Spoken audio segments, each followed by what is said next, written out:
I'm Kara Infante, and this is Bookish Flights. In each episode, I chat with one bookish guest as we take some time to sample and savor the pairing recommendations from their bookish flight.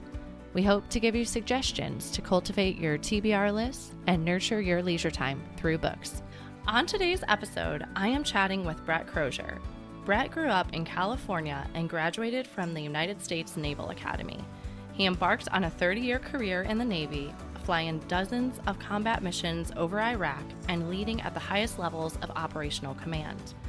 He served as the commanding officer of a combat F-18 strike fighter squadron, the world's largest and most advanced communications ship, USS Blue Ridge, and ultimately the aircraft carrier USS Theodore Roosevelt before retiring from the Navy in 2022. Surf When You Can is his first book.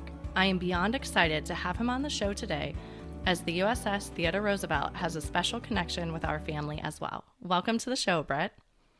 Thanks, Kara. Happy to be here today. I am so glad to have you here. Well, I know we have this intro from you, but why don't you tell us a little bit about who you are? Sure. Yeah, I grew up in California and still have most of my family up and down. Well, actually, have migrated down to San Diego, but back when I was a kid, I knew I wanted to fly. My dad was in the Air Force, and I was exposed to airplanes at a young age, I guess. And then that movie that came out and that we all talk about in 1986 was left a pretty good mark and steered me towards naval aviation. So I was ready to go right to flight school, like age 16, and luckily I had adults that were involved in that process, and they helped guide me towards the Naval Academy and then flight school. And then I spent out of flight school, I went and flew helicopters for 10 years and then switched over to fighters and flew F-18s for, the last 20 years of my career, and then had a chance to command a squadron and a bunch of ships and enjoyed it. Enjoyed everything about it. I really enjoyed my time in the Navy. I think we did 20 moves in 30 years. And goodness. so we had fun with that. And now we call San Diego home. And I usually say this at some point, for us, the Navy is kind of a family business. It's my wife's a Navy brat. My dad was in the Air Force, but my grandfather in the Navy. Wow. Two of my three sons are either in or have served in the Navy. So, it's a special place for us. And then I've enjoyed everything about my time in the Navy, and now excited to kind of share a lot of the stuff I learned along the way in the book. So I'm eager to talk about that and everything else today. So thanks for the chance. Yeah, no problem. I agree that it feels like such a family atmosphere. My husband's been in 12 years, and so we've done, I think we're on move 6. Oh my God, I've kind of lost count. Yeah. But it is a family, and it only has gotten smaller as we've continued to move around and be in this a little bit longer. It's like, well, now we know someone at the next duty station. How exciting is that? And so I'm sure you experienced that many times over in 30 years. Yeah. And then at some point you realize you're that old guy that, when you were a young lieutenant, you look up and like, how did I get to this point now? Or I'm in charge. And I still feel like I'm that young lieutenant, who's been in the Navy 6 years, but that's just part of life. Right. And if you're doing it right, then maybe that's how it's supposed to work. But yeah, enjoyed everything about my time and all the excitement along the way.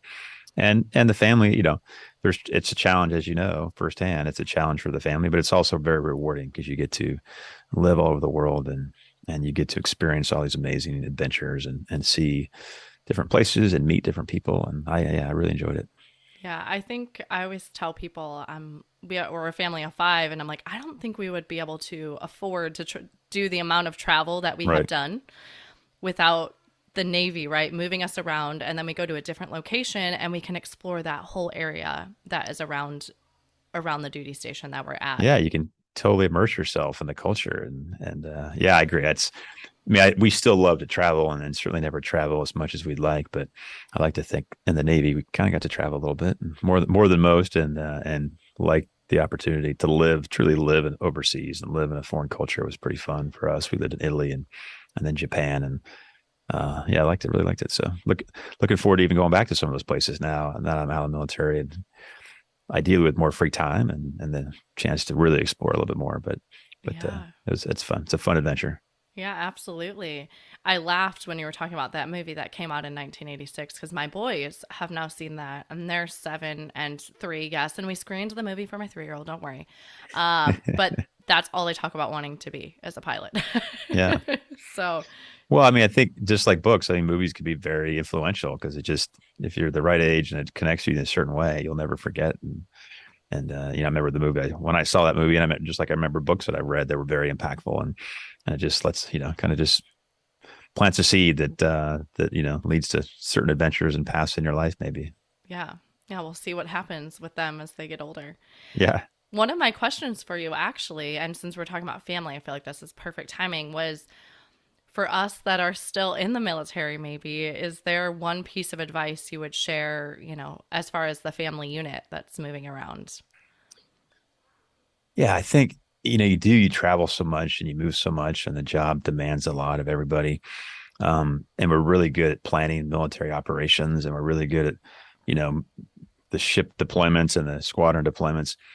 But I think it's important to use those same planning skills, almost like project management skills, but use that with your family when it comes to vacations and stuff. And because otherwise you tend to skimp, and next thing you know, it's Friday, you've got no plans for the weekend, or you're just going to take an obligatory 2 weeks before deployment, or basket leave on the back end. And those are great opportunities. And I think it's worth. I look back on the best vacations we took, and I'll give Mary all the credit because she actually did most of the work, but you can really have some fun overseas, or even even locally, but you got to put some time into it. And you kind of plan it out just like a military operation, and enjoy it. It doesn't mean you have to get up at 6 o'clock in the morning, Yeah. but if you put some thought into where and when, and that's what I liked. I mean, I'm all about follow your nose, but when it comes to family planning and all the dynamics of moving people around and luggage, a little bit of effort into that will go a long way. Just like it would be in the military, do the same thing to your family, and then you can really maximize those vacations and the time off, and you got to plan for it. So yeah, take more time off, spend more time with the family, and when you do have the time off, plan accordingly so you can get the most out of it. Well, thank you. That's perfect. Yeah, I always, that's another thing I'll tell people when they ask about the military. I'm like, well, at least I know in my mind we have like a finite period of time that we're going to be somewhere. So it does force us to get out and do more Yeah. things. We're growing up in Chicago. I grew up in Chicago, and I feel like, I mean, we went to the museums for maybe school field trips, but it's like I didn't take advantage of what Chicago had to offer on a regular basis because I didn't Right. have this timeline in mind where I knew I was going to be moving and I was going to be leaving. So it's like, well, you got 3 years to do it. So get Yeah. done what you want to get done. And I think you're right. And not everybody in the military does that. They move, they get settled, and they kind of just hunker down on the base or whatever. But we found that we had to kind of we forced ourselves to get out and about, and then you can play tourist. And even if you're back here in San Diego, same thing. I mean, there's many opportunities in San Diego that some people don't take advantage of. But with that kind of military mindset of always thinking you're about to move, you take advantage of all the things Balboa Park has to offer, all the things that LA has to offer. And I think you could probably go 30 years and not do as much as you can really do in about a 2-year tour. If you're a military family that really focus on it. So, Yeah. Well, that is great advice. Thank you so much for that. Um, so let's talk a little bit. You have your first book coming out. It's June 13th, correct? Is the published that's correct. date? Yeah. Okay. Yeah. All right. And I have the privilege of knowing your story, but can you give us a little background? Did you know you have a book in you, that this was going to be something you're going to do? No, I think all fighter pilots know they like to tell stories. And I Okay. think as you get more senior, I think you recognize when you communicate as a leader, sometimes it's through storytelling. Um, I think I can remember where people used to tease me even in college that they said, you're going to write a book someday because you can tell these amazing tales. And even though I was just making them up or, off the cuff, I don't think I ever thought I'd have the time or desire to sit down and write a whole book. I like reading books. I Sure. like living adventures, but as I was wrapping up my 30-year career in the Navy, and obviously there's the whole TR incident that took place. I had time to really kind of reflect on all my time in the service. And Yeah. as they say, written out is thought out, right? So in my mind, the best way to think through all the cool stories and people and adventures was to write it out. So, and the reason I wrote it really was one to kind of thank all the men and women that I served with in those 30 years that I, flew with or fought with or sailed with. It's kind of like your team, right? So it was my way to kind of ideally thank them in the story and tell a story about my time with them. Um, and I knew I felt really blessed that I had that 30 years to learn all these lessons about leadership and life. And I didn't want to just sit on them. I could share them with my kids, but as you know, kids get tired of hearing your stories. So I really wanted to share them in a way too that resonated with a broader audience outside the military, because I think there's a lot of great leaders in the military. I think there's a lot of amazing things going on, and I wanted to share it in a way that's relatable to the other 95% of the population that have never served or Yeah. been in the military. So, and then I think probably third is when the TR incident happened. I think there was a lot of misconceptions and a belief that I was bitter or angry, or that was a natural assumption. In today's environment, people assume, people immediately take sides, and there's a Yeah. winner or a loser.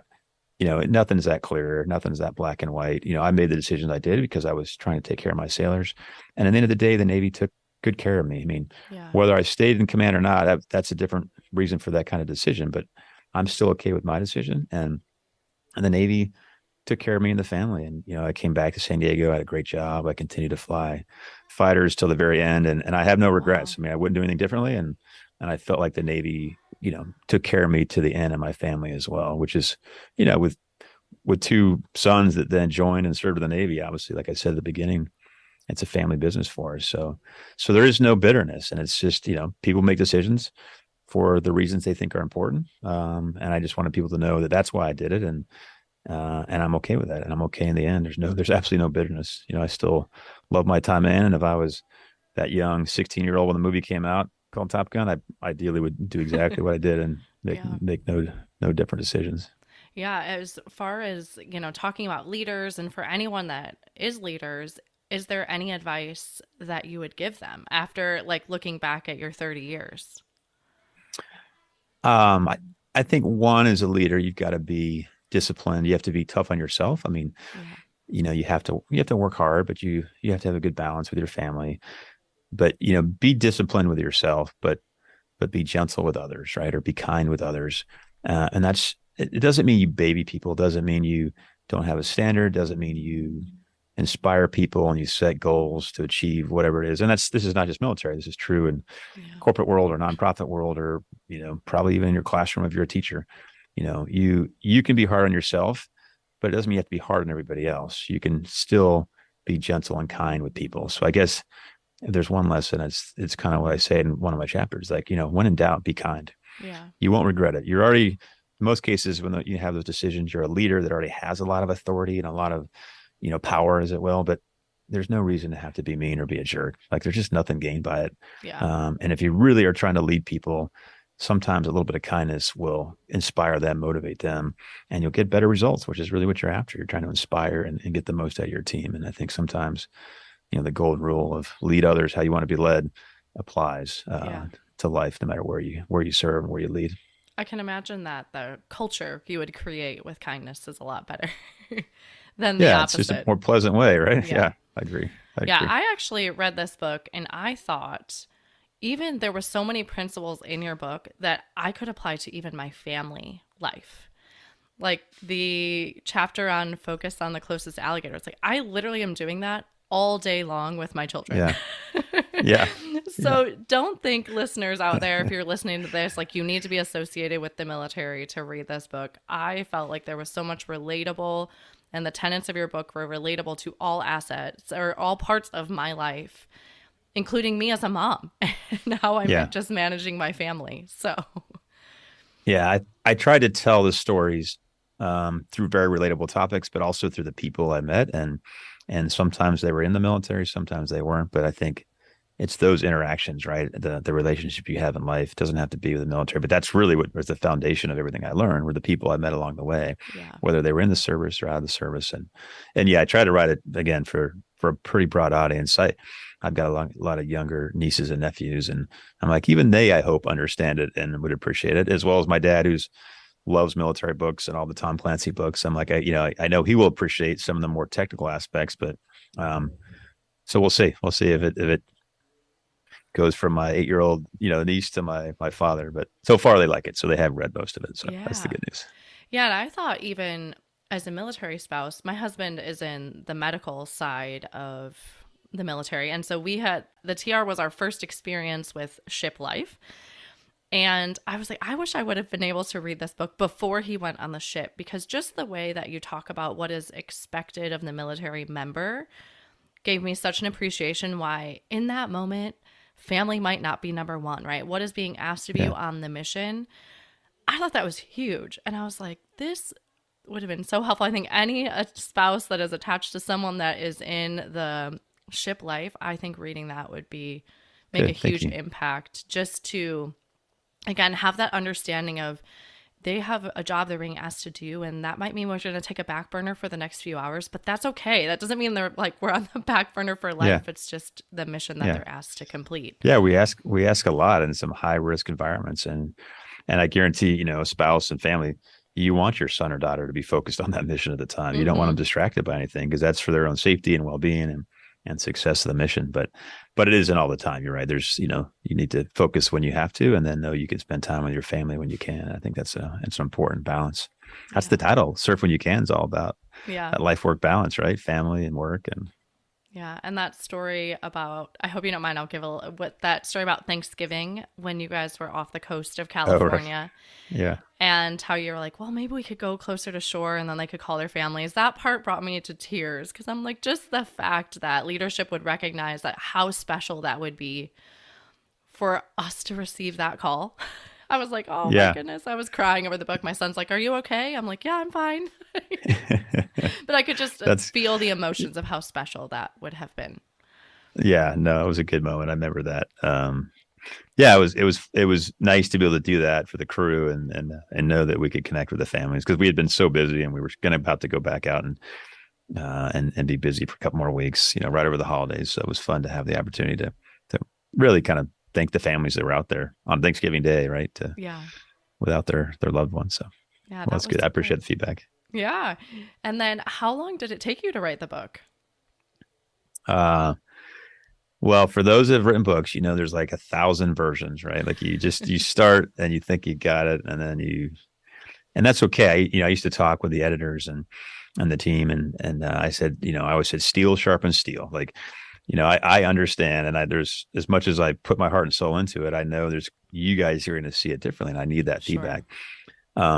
And it's easy, certainly with a book, just like, think for those that haven't read a book, think about the last time you turned a paper in to your teacher. Like, the last thing you want is to come back with a bunch of red ink all over it. Yeah.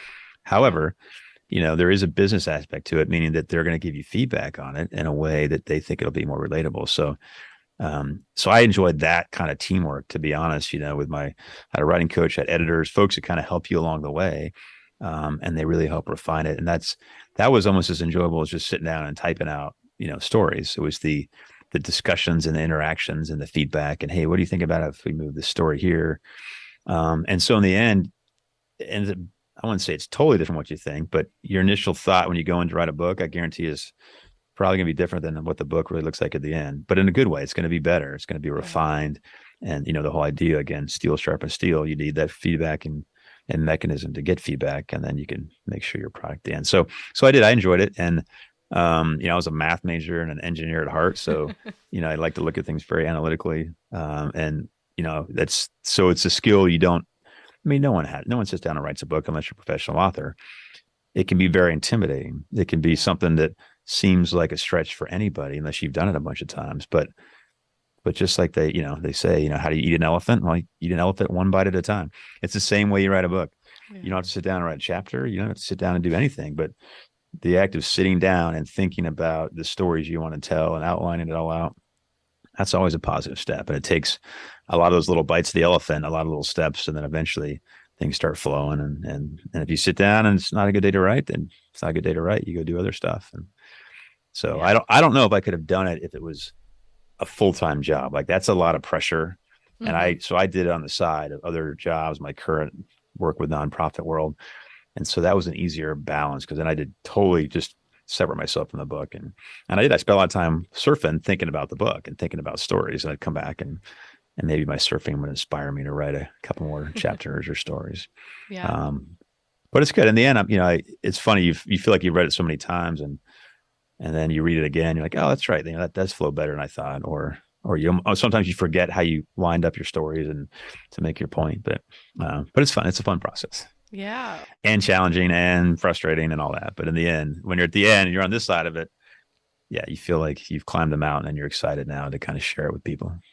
Yeah, and it sounds like throughout, I mean, having again read your book and what you've gone through and all the, I didn't even realize all the training that you had to go through to become, and going back to school. I mean, all of those stories were incredible, but it sounds like you're a person that likes to push yourself and challenge yourself. So I imagine this was just another Yeah. step for you to do that, since it is so Yeah. different than your analytical brain to write this.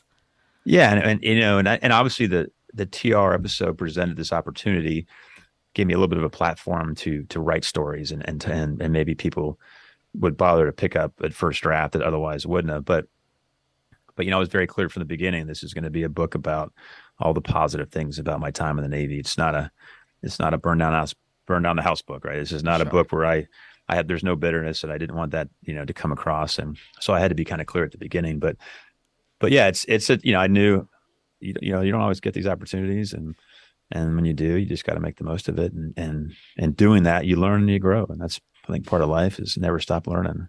Yeah. Well, let's switch gears a little bit. Let's switch gears to who you are as a reader. What Ooh. genres do you enjoy? Um, I am all over on this. And it's a great question. I love this is what I love about your podcast is so many other podcasts are broad and everything from leadership to current events. But I, you know, in the process of thinking about this podcast with you, it's like I put more thought into what I read and how I read and stuff that I probably have in years. And so it Well, makes you thank think, you. and I know your listeners probably enjoy it for that reason. But I kind of bounce around. I like nonfiction. You know, I'm certainly someone that goes to a bookstore, sees a nonfiction book, picks it up, and then takes it home. And then I also like fiction that are just, you know, things just to kind of detach your brain and just read an adventurous story. So I kind of bounce around. In fact, I tried never to read two nonfiction or two fiction books back to back. I think I Yeah. like the switch. And you know, as a kid, I read a lot of adventure books and a lot of, I don't know, like a lot of Lord of the Rings and The Hobbit and all these adventure books. Those I really enjoyed as a kid, just because I thought was a great way to you know to envision yourself. But I probably the things I brought in today, we're going to talk about some of the nonfiction, but nonfiction maybe adventurous books that Yeah. are, you know, either biographies or adventure stories that maybe straddle that line. They're not fiction, but they're adventurous nonfiction books, and I think, you know, that's where for me I learned the most from, right? Because they're real people, real scenarios, and real events, and there's something impactful about that. So Yeah. I love those too because you get to see. I always try to put myself in their shoes and be like, would I respond or would I act the same way if I was faced yeah, with the same scenario? And for me, that's such a fun way to read because it challenges you to think about who you are too, right? And how you absolutely, would yeah. be. Yeah, and I think that's you're right. That's what's great about nonfiction, or even especially nonfiction biographies, right? Yeah, you know, it's a way to self-reflect and grow as a person too. Yeah. You know, one of the books we'll talk about is a famous Navy admiral, and yes, I can't help but read that, especially when I was in the Navy, and go, what would I have done, or how would he have handled this situation? I think that's what's great about a good book that you can relate to. So Yeah. yeah, so I'm a little bit all over as a book reader. Okay. I like both fiction and nonfiction, but I tend to gravitate towards the adventurous side of either genre, I guess, as it were. Yeah. And then in your busyness of life, how do you find time to read? That is hard. That's like I think the biggest challenge. So kind of like writing, I think I learned early on that, you know, as much as I want to sit down and read for like an hour or 2 hours, that's a daunting task. And as you Yeah. know, with kids, sometimes it's impossible. And if you're going to try to do that hour at the end of the day, I'm usually asleep like 10 minutes into it. So Same. I learned that sometimes just sitting down and reading a page or two might just be the way that I keep moving forward on a book. And then there'll be times when I have longer. But if I put this owner, it was if I had to read a chapter or nothing less, then I would have a hard time picking a book up at all. So I found that sometimes smaller bites work. My favorite way to read though is like the middle of the day with the bright sun out like in the back patio. Like that for me, that's just the best way to enjoy the sun and read a book. And I might fall asleep, but usually that's where I can get through a chapter or two. And it's just a nice way to break up a weekend day or something. So I Yeah. do that, and I do audiobooks just because I don't, you know, there's not a lot else to do when you're driving in traffic sometimes, and so I like to balance between hard copy and then, you know, at home or something, an audiobook. And I save the true fiction like for the audiobooks because if I'm stuck in traffic or have to worry about traffic and commuting, then I don't necessarily miss as much in a fiction adventure book than I would as a Yeah. nonfiction. It's a little bit easier to follow the storyline, I think, of an Yeah, audiobook. And it's such a great way to fill that time. Like you're saying, like you're already gonna be stuck on the road. It's inevitable, but it's a right. great way to fill that space. Yeah, yeah, I do. That's. In fact, I find that I don't worry about traffic as much when I have a good audiobook going, and I don't complain. Otherwise, you're stuck on the bridge traffic at Coronado, and if you don't have a good book to listen to, you're just looking at your watch and Yeah. counting the minutes. So, I'm good audiobook. giggling because I find myself doing much more cleaning as well when I have my audiobook on. Like I'm like, Yeah, oh, I can persevere in this task even though I don't want to.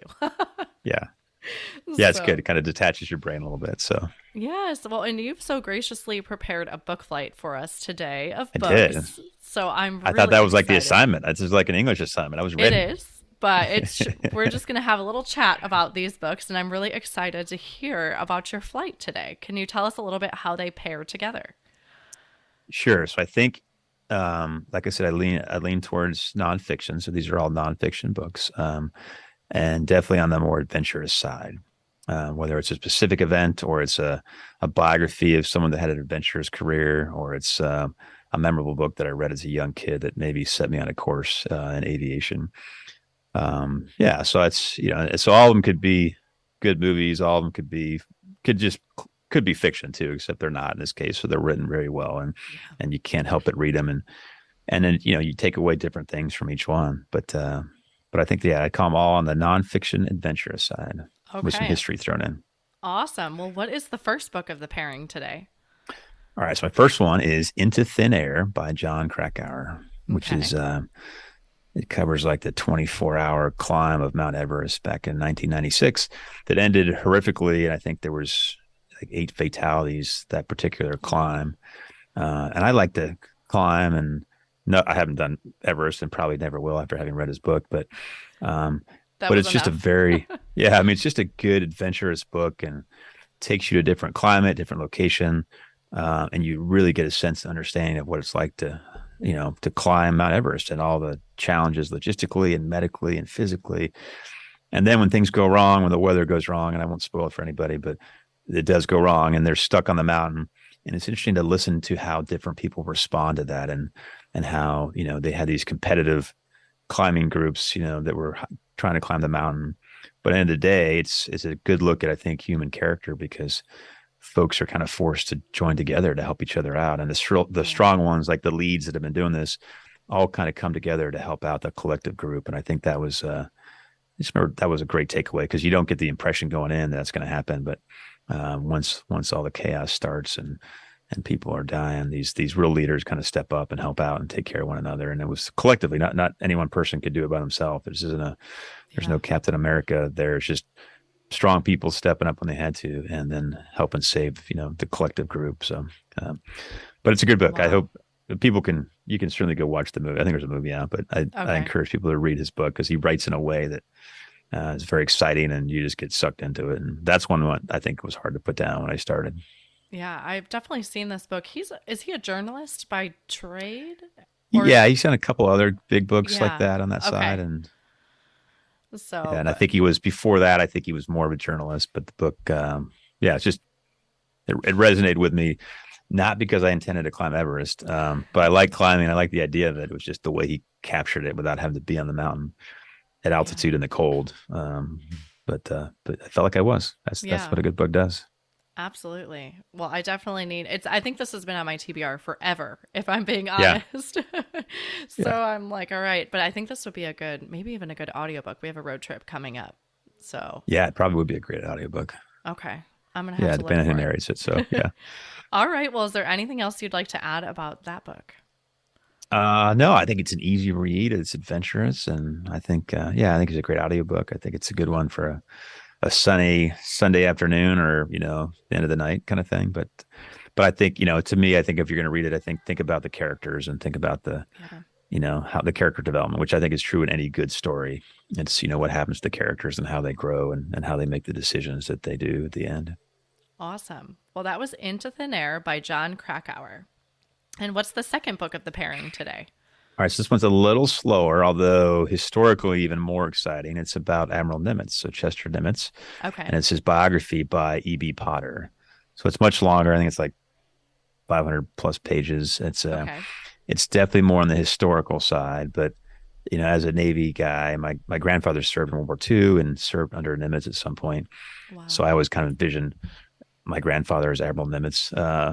But it's interesting to look, obviously, with my Navy background and history, it's interesting to look at somebody through that period of time in the world and the U.S. Navy and how they rose to the positions of power and authority that they did and how they handled it. And I think Nimitz is renowned for as being a very patient leader, Okay. despite him being in charge of the entire Pacific Fleet. Wow. Essentially, the moment after, December 7th, 1941, when Pearl Harbor was bombed, Nimitz quickly made his way out there and kind of took charge, and really is credited with the defense of the Pacific and defeating Japan. Not obviously by himself, but he was in the lead position to do just that. And despite that incredible pressure and despite all the stuff going on and let's be honest, warfare back in those days was Yeah. significant. You would lose ships and thousands of people at a time. Um, Wow. because of just the nature of naval warfare when it happens. It's bloody, it's gruesome, so there's all this overwhelming pressure. And I just what I really remember was not how he made the decisions he did about tactical things, but that little things like he was a big walker. Like he liked to walk every day, whether that was back in Washington D.C. or in Hawaii, where he was spent most of World War II, or later in his life. And he just said, no matter what's going on, it never gets any worse by taking a walk. And he would walk Yeah. for a couple miles a day. And I thought that was interesting. And I think it explained his patience and his ability in these really high stress environments to get people to work together and not get, I'm sure he had his moments where he was short with people, but for the Sure. most part, he's really well known for just his calm demeanor and how he led so successfully. And I would argue, he's probably, the whole idea, he's probably more of a kind leader, as it were. He probably, maybe came across as on the kind side, but obviously he clearly held people accountable and he did amazing things. And I think that's kind of why he's held in such high regard.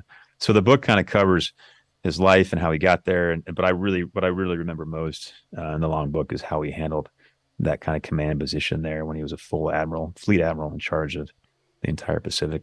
And Yeah. it's just, and then he went on to do more great things, but that's certainly what he's most famous for.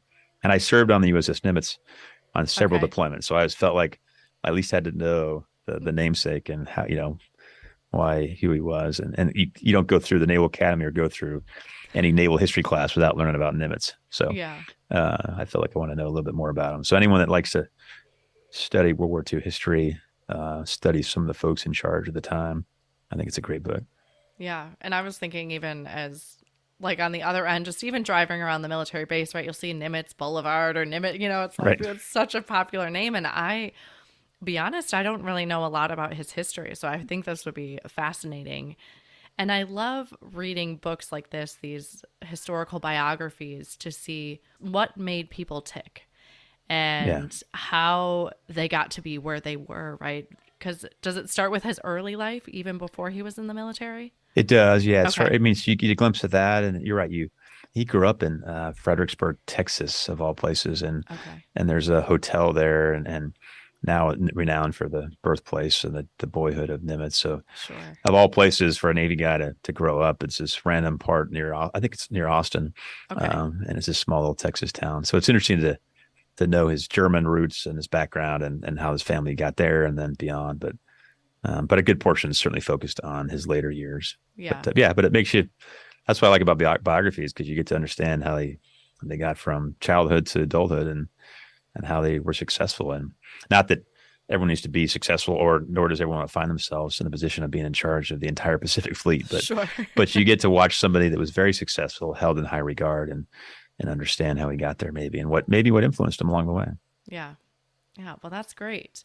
So thank you for sharing that one. So is it Admiral Nimitz is the title, or is it just Nimitz? I think just called Nimitz, I think Okay. is, or you can Amazon it, but I think Potter's a pretty renowned biographer. Okay. But this is one. It's a bigger book, but I think Yeah. it's the only one by Potter called Nimitz. Okay. We'll look it up. We'll have it in the show notes. Don't you worry, It's a big listeners. one. It's a big Yeah. one. Yeah. All right. So that was Nimitz by E.B. Potter. And then what is the last book of our pairing today? So keeping in the theme with military here and adventure books, I read this book when it came out like in 1983. It's called Chicken Hawk. Okay. Um, and it talks about a guy named Robert Mason, who's the author, and his time as a Vietnam helicopter pilot. Wow. And so I won't tell you how old I was then, but I was young enough to be able to read, obviously, and this is maybe before Top Gun came out. It's like 3 years before Top Gun came out. Okay. And I remember being on vacation, and I can't remember how this book ended up in my lap, but it was shortly after it came out, and I remember being on the beach, and I just wanted to devour this book. It's one of those books that I just liked the way he talked. He was maybe unconventional in that he was, because it had been about 10 plus years since obviously the end of Vietnam. But it was exciting, and he was, irreverent at times. And it's really about somebody in combat and what it's like to go through that, both the camaraderie as well as the chaos. And it was from his perspective as a helicopter pilot. And I certainly, again, I was in love with aviation and everything about it. And he really described those kind of things well, flying in combat and flying helicopters, which were, I mean, flying can always be dangerous. Certainly flying helicopters in Vietnam was extremely dangerous and easy to be shot at. And he obviously survived, but he had to go through all that and watch his buddies not survive and folks get hurt and die and stuff. So I thought he captured it well. And he really talked about how it changed him and developed from both, as he kind of was going in the military through his time and then beyond. And yeah, I don't know, the book just stuck. So I remember when I went on to flight school, a couple of years later, and I'm learning to fly helicopters because that's where I started in the Navy. Sure. I couldn't do it without thinking about the book Chicken Hawk. And so I was actually pretty excited when I selected helicopters because I felt like since a young kid, been studying all about helicopters and how to fly them. And I remember like, I'm going to be the first person to hover on the very first flight because that's one of the hardest tasks to fly a helicopter. Oh, okay. All right. I wanted to say that I can't imagine that you would go through experience like Vietnam without that impacting you, right? And your character and what you've taken away from that, just from the stories I've heard. So I imagine this would be a really interesting read.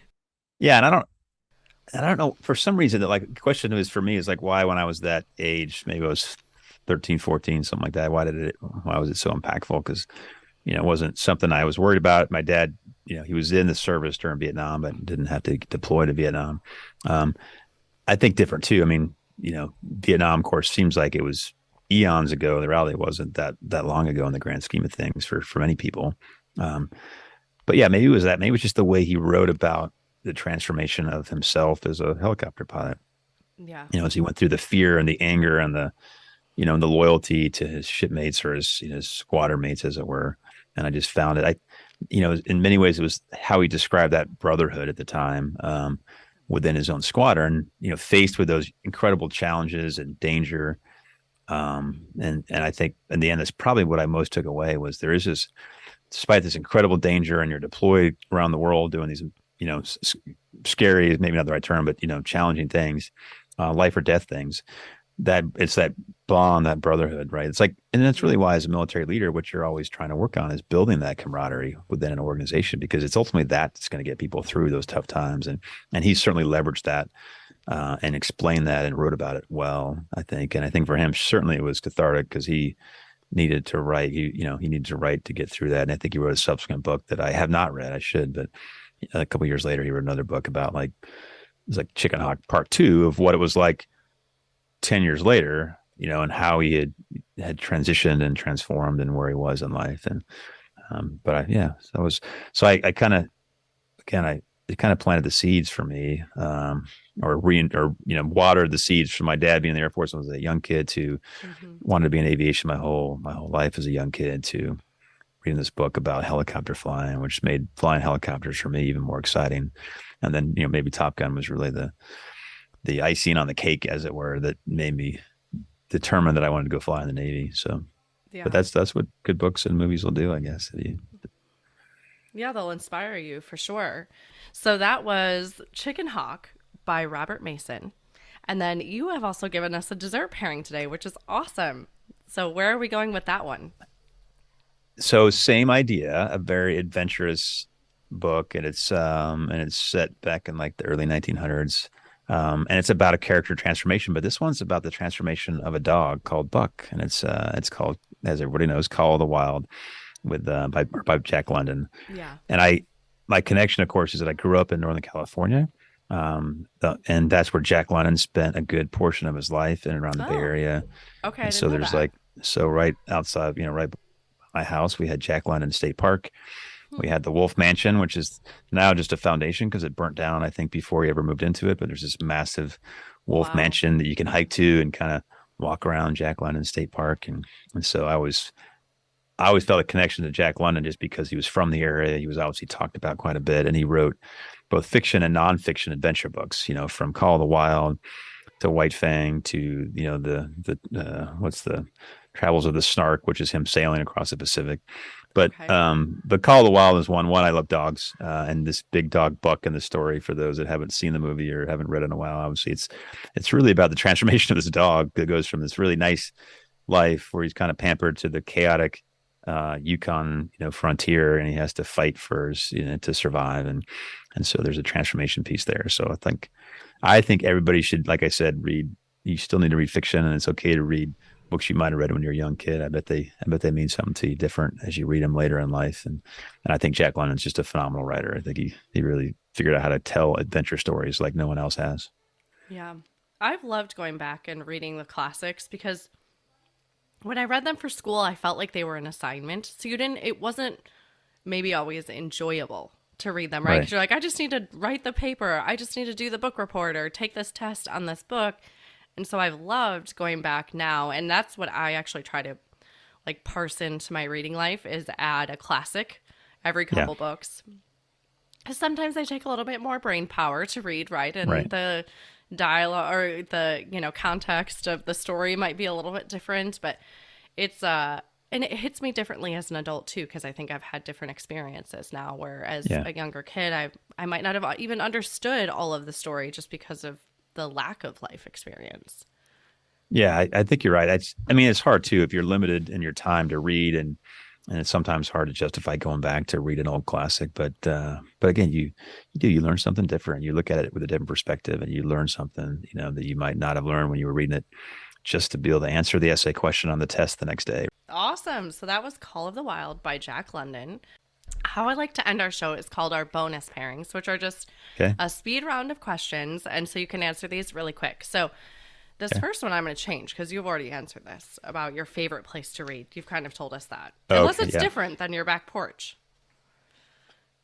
No, I used to read on the bridge of the ship at times and other places, but Okay. somewhere comfortable in the sun is my favorite place to read. Okay. All right. And then do you prefer audiobooks or hard copy books? I prefer hard copy, but like we said, I think sometimes audiobooks. One, I just hate being in traffic, but if I am, I need to have an audiobook. And so that's why I kind of bounce between the two, which means I'm always trying to read two books at the same time. And I generally have them from different genres. But I guess given the choice, I'd never be stuck in traffic, and therefore I'd only read, hardback books. There you go.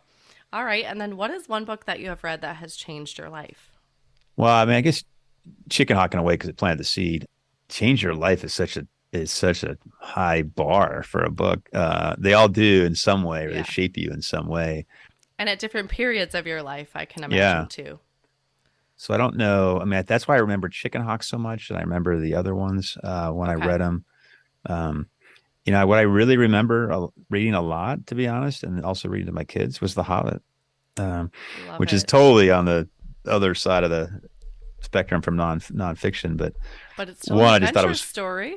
it's an adventure story. Yeah. There's character development. It's about camaraderie and brotherhood.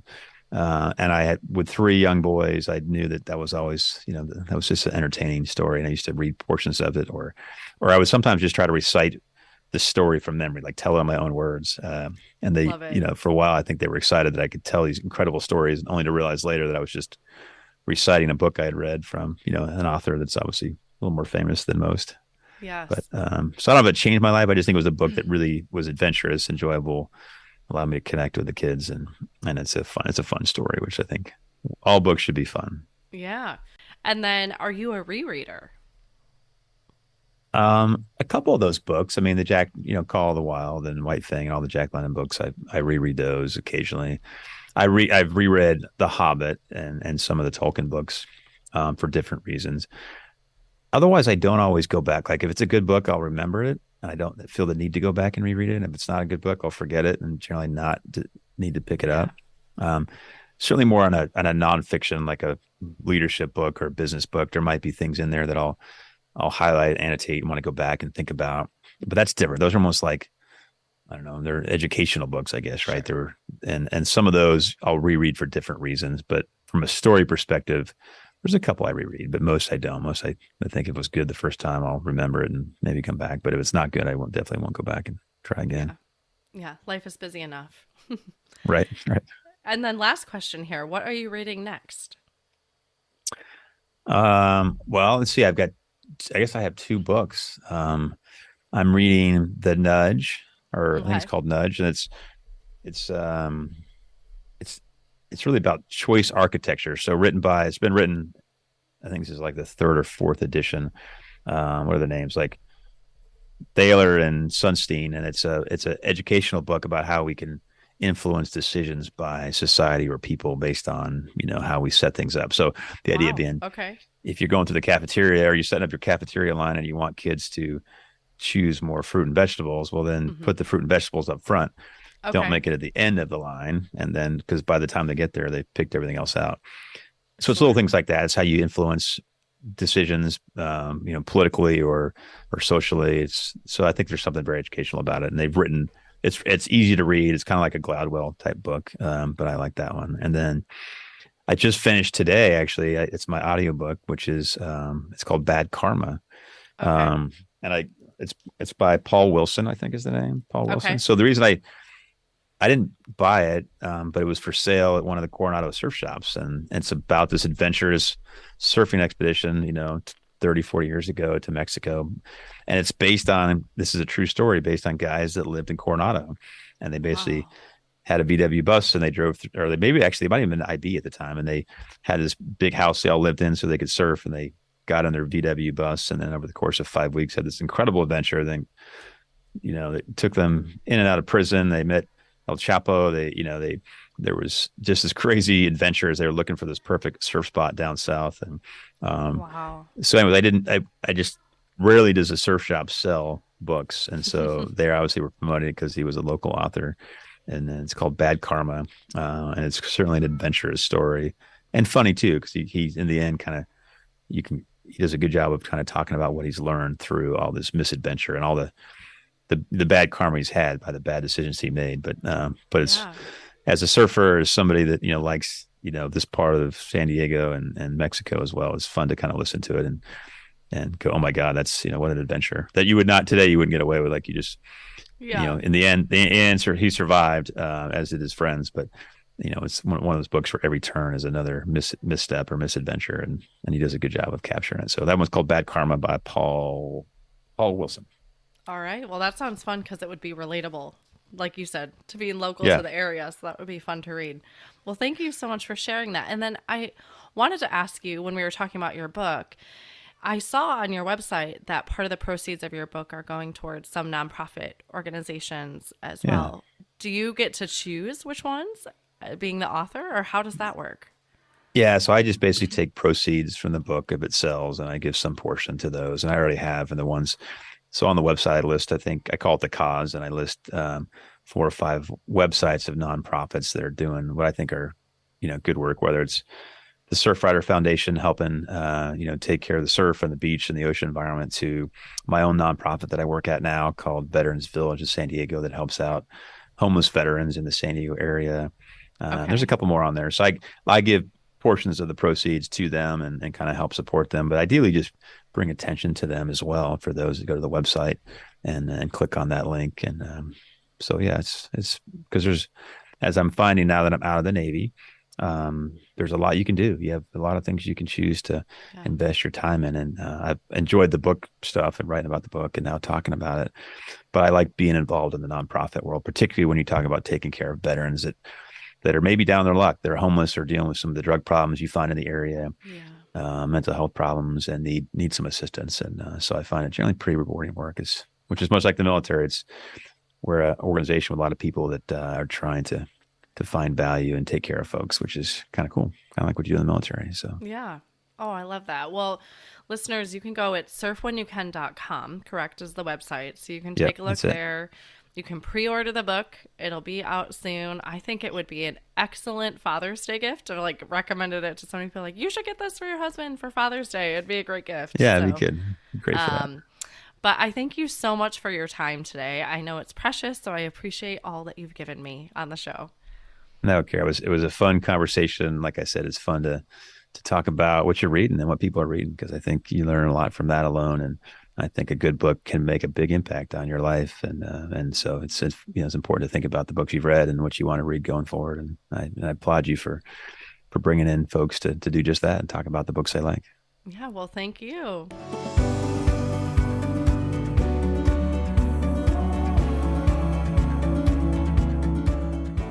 Thank you so much for listening to my conversation today with Brett Crozier. I hope you enjoyed this episode, including his book flight of nonfiction adventure stories. We'd love to hear what other books you would pair with this book flight at bookishflights.com. That is also where you can find more information on today's flight and any other books that we talked about today. I want to inspire a community of readers. So whenever you share a post about what you are reading or what you are picking up next, especially if you have heard about the book on the show, please tag us. Follow us on Facebook or Instagram at Bookish Flights. This is a brand new show, so if you enjoyed it, please head over to Apple Podcasts and give the show a review. Your review not only helps me, but it also helps the show reach others. Make sure you are subscribed on Apple Podcasts or Spotify to make sure that you will not miss an episode. That's it for this episode. Thank you so much for listening. As Emma Thompson said, I think books are like people in the sense that they'll turn up in your life when you most need them. Cheers to you, dear readers. Until next time.